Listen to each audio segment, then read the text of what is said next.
तो नमस्कार है दोस्तों, चलिए शुरू करते हैं आज का वीडियो। और आज की इस वीडियो में हम लोग बात करने वाले हैं पॉलिटिकल साइंस जेनरिक इलेक्टिव, ठीक है, शॉर्ट में जी बोलते हैं आप लोग इसको। और जेनरिक इलेक्टिव सेमेस्टर 3 में जितने भी लोग रखे हैं पॉलिटिकल साइंस को, ठीक है, BA political science generic elective का क्वेश्चन पेपर है जो कि अगले साल 2022 में पूछा गया था। देखिए, इसमें आपको जनरली दक्षिणी राजनीति के बारे में पढ़ना होगा, फिलोसफर के बारे में, दर्शन शास्त्रियों के बारे में या राजनीतिक चिंतन के बारे में। देखते हैं, थोड़ा पेपर टफ रहने वाला है क्योंकि ये जो पेपर है पॉलिटिकल साइंस थोड़ा टफ रहता है। और विशेष रूप से जब इसमें थ्योरी के हवाले आ जाते हैं, थिंकर की बात हो जाती है। बोला गया है कि किन्हीं 4 प्रश्नों के आंसर करने हैं, जिसमें से 10 ऑब्जेक्टिव हैं, 5 अंकों वाले 2 हैं और बाद बाकी सभी 20 मार्क्स के हैं।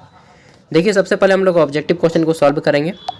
तो जितने भी क्वेश्चन हैं सभी को नोट करते जाइएगा, ठीक है ना दोस्तों, क्योंकि एग्जाम में आपके बहुत सारे क्वेश्चन टच कर जाते हैं प्रीवियस ईयर से।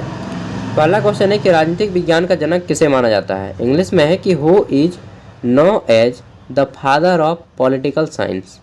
फादर है जी तो कौन है फादर? फादर अरस्तु हैं। इंग्लिश को हम लोग इंग्लिश में बोलते हैं एरिस्टोटल, ठीक है। यह राजनीतिक विज्ञान के पिता, उसके बाद आपके जीव विज्ञान के भी पिता इन्हीं को कहा जाता है, ठीक है। और दर्शन शास्त्र का भी पिता इन्हीं को कहा जाता है, जंतु विज्ञान का भी पिता इन्हीं को कहा जाता है। मतलब इतने पिता, और ये सब इनके बेटे ना। आगे देखते हैं, बेटा या बेटी जो भी बोलिएगा। बी नंबर है कि who wrote the book lecture on jurisprudence, ठीक है। जूरिस्प्रूडेंस जो पुस्तक है, इस पुस्तक को किसने लिखा है? तो दोस्तों, इस पुस्तक को लिखा है, एक मिनट यार, इस पुस्तक को लिखा है जॉन ऑस्टिन ने। किसने लिखा है? जॉन ऑस्टिन ने। देखिए, पॉलिटिकल साइंस मेरा ग्रेजुएशन में ऑनर्स था, इसलिए मैं अभी आपको इन सब चीज़ों के बारे में बता पा रहा हूँ।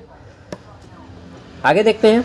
तो सी नंबर इसमें पूछा गया है कि निम्नलिखित में से कौन संप्रभुता के एकलवादी सिद्धांत से नहीं जुड़े हैं।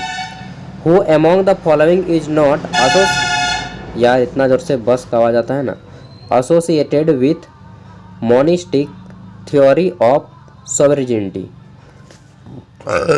ठीक है। तो संप्रभुता के एकलवादी सिद्धांत से कौन जुड़े नहीं है? देखिए, इसका राइट आंसर हो जाएगा जॉन ऑस्टिन, ठीक है। राइट आंसर क्या हो जाएगा? John Austin. एक बार चेक कर लीजिएगा इस क्वेश्चन को, मुझे इसमें थोड़ा सा डाउट है, पहले ही मैं बता दे रहा हूँ। जिस क्वेश्चन में मुझे डाउट होगा उसको मैं बता दूंगा। डी नंबर है कि A grammar politics, A grammar of politics, इस बुक को किसके द्वारा रिटन किया गया है वो बताना है। Who wrote the book a grammar of politics. तो दोस्तों, अ ग्रामर ऑफ पॉलिटिक्स, इस बुक को लिखा है एच.जे. लास्की ने। किसने?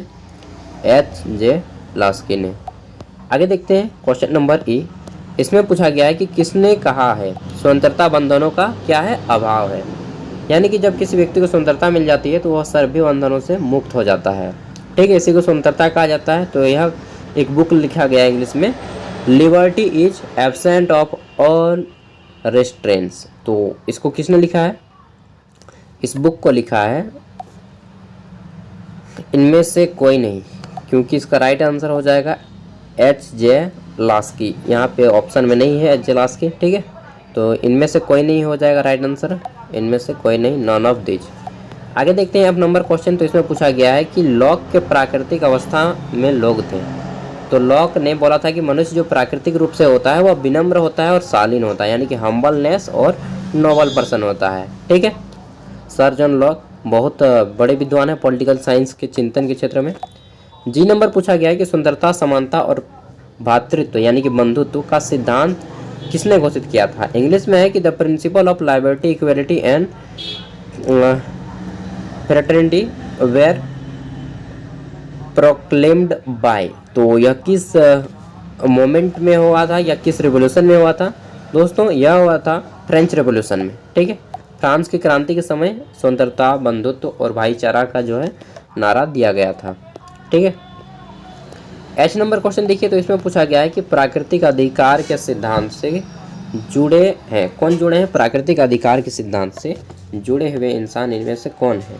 तो इसका राइट आंसर हो जाएगा Thomas Hobbes, option A Thomas Hobbes. Next देखते हैं। तो आई नंबर इसमें पूछा गया है कि राज्य की उत्पत्ति के सामाजिक समझौता सिद्धांत से किसका संबंध नहीं है? Who is not associated with social contract theory of the origin of a state. राज्य की उत्पत्ति के सामाजिक समझौता सिद्धांत से किसका संबंध नहीं है? तो इसका राइट आंसर हो जाएगा आर मैकाइवर का। बाकी तीनों थॉमस हॉब्स का, ठीक है, लॉक का और रूसो का, इन तीनों का संबंध है। आगे देखते हैं जे नंबर क्वेश्चन। तो इसमें पूछा गया है कि मानव अधिकारों के सार्वभौमिक घोषणा पत्र को कब स्वीकार किया गया? When was universal declaration of human right adopted. तो दोस्तों कब स्वीकार किया गया? दोस्तों इसको स्वीकार किया गया था 1948 को, ठीक है, 1948 को। यह एक विश्व स्तरीय संगठन है, इंटरनेशनल ऑर्गेनाइजेशन है। आगे देखते हैं। तो यहाँ पे आपको 5 अंकों वाले किन्हीं 2 प्रश्नों के सॉल्व करने होंगे। तो देखते हैं 5 अंकों वाले 2 प्रश्न। पहला है राजनीतिक स्वतंत्रता यानी कि पॉलिटिकल लिबर्टी। पॉलिटिकल लिबर्टी क्या होता है, राजनीतिक स्वतंत्रता क्या होता है, इसके ऊपर आप छोटा सा नोट लिख सकते हैं।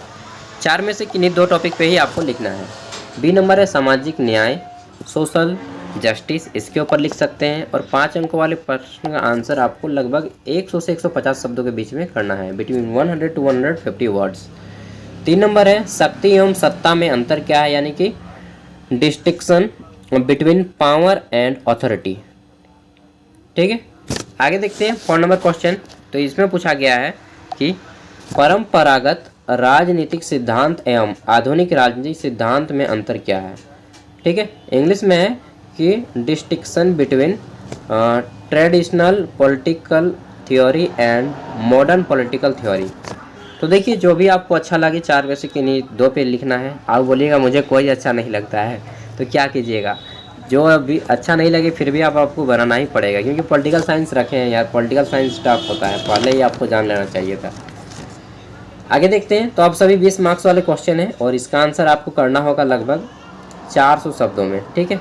मतलब कि अगर आपका स्पीड कम है तो 300 में भी लिख दीजिए, लेकिन स्पीड अगर अच्छा खासा है तो 400 शब्द में लिखिएगा, ठीक है। देखिए 2 नंबर क्वेश्चन है, राजनीतिक सिद्धांत से आप क्या समझते हैं, इसके महत्व की विवेचना करें। इंग्लिश में है कि what do you mean by political theory, discuss its significance, ठीक है। ये हो गया क्वेश्चन नंबर 2। 3 नंबर देखते हैं। तो इसमें पूछा गया है कि राजनीतिक सिद्धांत की आधुनिक परंपरा की विशेषताओं और महत्व का वर्णन करें। इंग्लिश में है कि describe the characteristics and important of modern tradition of political theory. ये हो गया क्वेश्चन नंबर 3। नेक्स्ट देखते हैं क्वेश्चन नंबर 4। तो इसमें पूछा गया है कि ऑस्टिन के संप्रभुता के सिद्धांत की आलोचनात्मक समीक्षा करें। इंग्लिश में है कि critically examine Austen's theory of sovereignty, ठीक है। नेक्स्ट देखते हैं 5 नंबर क्वेश्चन। तो इसमें पूछा गया है कि राज्य व्यवस्था की उत्पत्ति और विकास का वर्णन करें। इंग्लिश में है कि describe the origin and development of a state system, ठीक है। नेक्स्ट देखते हैं क्वेश्चन नंबर 6। तो इसमें पूछा गया है कि न्याय से आप क्या समझते हैं, न्याय के विभिन्न प्रकारों की विवेचना करें। इंग्लिश में है कि what do you mean by justice, न्याय क्या होता है। यार अन्याय न करना ही न्याय होता है, सिंपल सी बात है। Discuss different kind of justice, और न्याय किन किन प्रकार के हो सकते हैं, सामाजिक न्याय है, आर्थिक न्याय है, ठीक है, सांस्कृतिक न्याय होता है, मनोवैज्ञानिक न्याय होता है, बहुत सारे न्याय होते हैं, उन सबको लिखना है। देखिए अगला है कि समानता से आप क्या समझते हैं, स्वतंत्रता के साथ इसके संबंध की विवेचना करें। इंग्लिश में है कि what do you mean by equality. फिर है कि discuss it's relationship between liberty, यानी कि लिबर्टी के साथ इसके, स्वतंत्रता के साथ इसका क्या संबंध है, समानता का। तो बता दीजिए कि दोनों एक दूसरे के पूरक हैं, ठीक है। एक माँ है तो दूसरा बाप है, इस तरह से उदाहरण देके समझा दीजिए। सही बता रहा हूँ, इस मतलब ये अगर आप अपने शब्दों में लिखना चाहेंगे ना तो बता सकते हैं कि माता है और एक उसका पिता है, दोनों एक दूसरे के पूरक हैं, ठीक है। आगे देखिए क्वेश्चन है, और बेटा बेटी या फिर संतान हो गया उसकी जनता।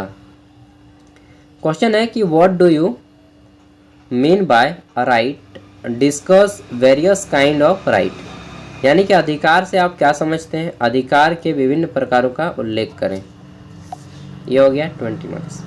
तो यहाँ पे पेपर आपका कंप्लीट हो जाता है। इसके बाद आपका अंतिम पेपर बचता है सेक का पेपर, ठीक है। स्किल एनहेंसमेंट कोर्स इसका होता है फुल फॉर्म, 40 मार्क्स का पेपर होता है, 10 मार्क्स का इंटरनली आपका ले लिया गया है, पूरा 50 मार्क्स का पेपर है। तो इसका मैं जल्द ही वीडियो आपको अपलोड कर दूंगा। एंड आपको डिस्क्रिप्शन में प्रीवियस ईयर क्वेश्चन पेपर के आपको लिंक मिल जाएंगे जो कि सेक पेपर से पूछे गए थे। सब्जेक्टिव और ऑब्जेक्टिव दोनों हैं। आपके एग्जाम में जैसा भी क्वेश्चन आएगा, चाहे सब्जेक्टिव आए चाहे ऑब्जेक्टिव आए, ठीक है। बहुत सारे यूनिवर्सिटी में सब्जेक्टिव लिया जाता है, बहुत सारी यूनिवर्सिटी में ऑब्जेक्टिव लिया जाता है, डिपेंड करता है आपकी यूनिवर्सिटी के ऊपर।